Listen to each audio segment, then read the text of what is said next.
Welcome to This Explainer. Today we're diving into something that is literally the lifeblood of the Indian economy. You know the old saying, right? India lives in its villages. But how do those villages actually sustain themselves? Well, we're going to figure out exactly how farmers get the cash they need to run their livelihoods. We're focusing heavily on the sources of agricultural credit in India, specifically breaking it down into non-institutional sources and institutional sources. It's a really fascinating look at the financial engine powering agriculture. Let's get into it. Here's our roadmap for today. First, why rural India actually needs credit. Second, how we classify that credit. Third, non-institutional sources. Fourth, institutional sources. And finally, bridging the credit gap. Okay, Section 1. Why rural India needs credit. To really wrap our heads around this, you've got to consider the sheer scale we're talking about here. According to the 2011 census, an immense 83.25 crore people live in rural areas. I mean, that's almost 69% of the entire country's population.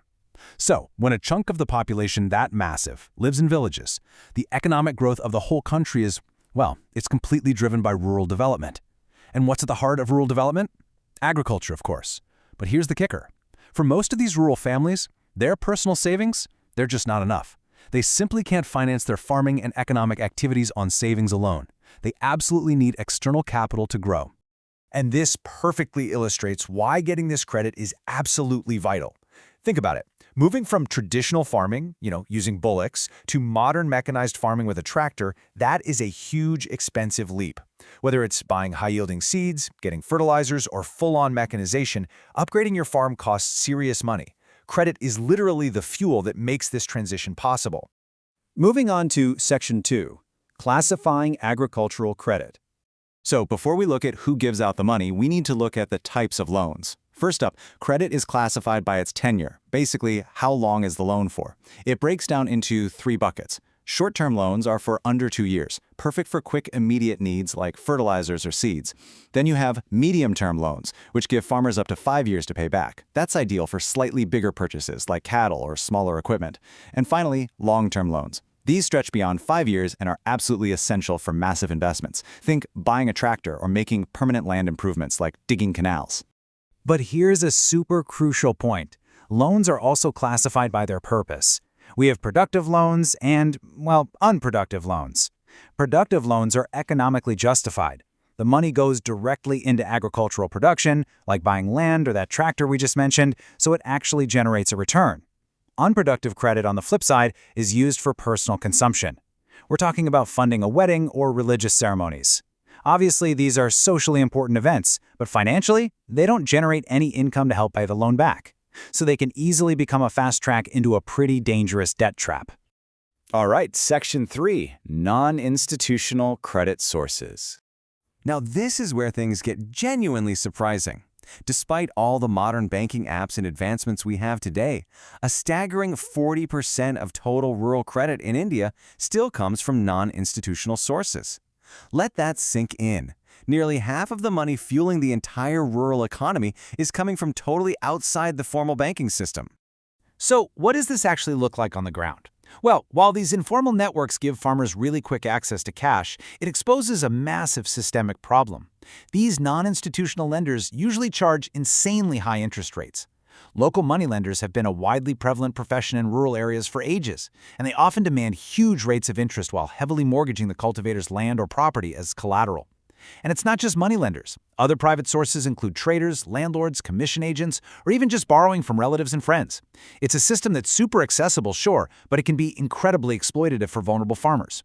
Which brings us to Section 4, institutional credit sources. To fight back against those exploitative conditions, the government's general policy has been one of progressive institutionalization. The goal? Provide timely, adequate, and most importantly, subsidized credit to farmers. Sitting at the absolute top, the apex of this whole institutional setup, is NABARD. That's the National Bank for Agriculture and Rural Development. Established on July 12, 1982, NABARD is essentially the central nervous system for rural credit. And it doesn't just fund farming, it also provides credit to promote small-scale industries, cottage and village industries, and handicrafts. It is the ultimate engine designed to drive rural empowerment. And the growth of NABARD is just wild. It really shows the commitment here. It originally started with a paid-up capital of just 100 crore rupees, split 50-50 between the Government of India and the Reserve Bank of India. But flash forward to March 2018, that paid-up capital stood at a massive 11,580 crores. On top of that, after a revision in the share capital composition, NABARD today is fully 100% owned by the Government of India. Now, beneath NABARD, this institutional credit flows through a really organized network, primarily the rural cooperative credit institutions.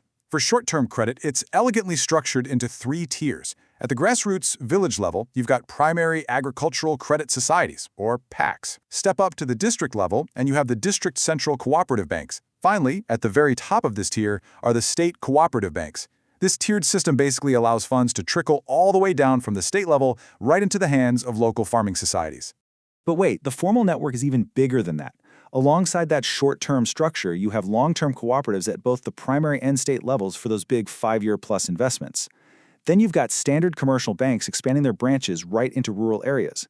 And crucially, we have regional rural banks, or RRBs, which were set up under the RRB Act of 1976. RRBs are actually a brilliant concept. They're designed specifically for the rural poor, combining the low-cost profile of a local cooperative with the professional discipline of a modern commercial bank. Okay, last part. Section 5, Bridging the Credit Gap. So you might be thinking, with this massive institutional framework covering the country, problem solved, right? Well, not quite. Huge gaps still remain on the ground. Even though banks offer subsidized, concessional interest rates, a lot of small and marginal farmers still can't access them. Why? Because the formal system can be incredibly rigid. Small farmers constantly run into borrower-unfriendly products, totally inflexible procedures, and massive delays. Plus, the transaction costs, both the legitimate fees and unfortunately the illegal ones, can make getting a small formal loan just way too much trouble for a marginalized farmer. And honestly, that is exactly why that 40% non-institutional figure we talked about earlier stays so stubbornly high. And this is exactly where microfinance institutions, or MFIs, step into the picture. Driven largely by NGOs since the mid-70s, MFIs have really become the modern bridge for all of this. They provide a much-needed alternative way for the poor to access legitimate credit. Essentially, they help farmers bypass all the heavy red tape of traditional banks, while also giving them a safe escape route from those predatory interest rates charged by informal moneylenders. It's a real game changer. Which leaves us with a pretty profound question to close out this explainer. We know for a fact that the economic growth of the whole country relies on rural development, and that in turn relies on fair, accessible credit. So looking forward, how can we further innovate these massive formal institutions to guarantee that the absolute poorest, most vulnerable farmers can bypass the moneylender entirely? It's a huge challenge of structural design, but solving it, well, that could truly unlock the full, incredible potential of India's agricultural engine. Thanks so much for joining me as we explored this today. Keep questioning and keep learning.